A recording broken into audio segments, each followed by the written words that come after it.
Det er faktisk kun fantasien, der sætter grænser for, hvad man kan med ler. Altså, det er en udfordring at arbejde med det hver dag.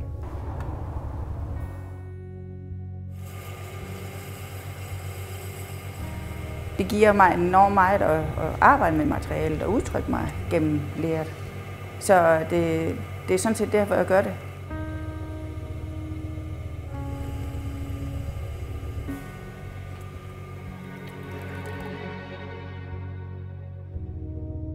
Leret som materiale er noget, der går mange tusind år tilbage, altså helt til begyndelsen af mennesket næsten, hvor de begyndte at fandt ud af, at leret kunne bruges til noget.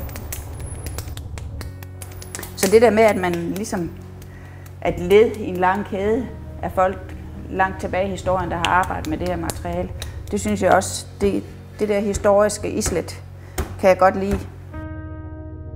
Hvis man nu sammenligner mange, der arbejder med ler, så vil du alligevel altid have dit helt eget udtryk. Det bliver ikke det samme som den anden, der arbejder med ler. Det er det, jeg synes, der er så fascinerende også, at selvom vi har samme udgangspunkt, at så bliver det vidt forskelligt hver gang. Jeg laver keramiske herligheder, kan man sige. Så de er alle sammen forskellige.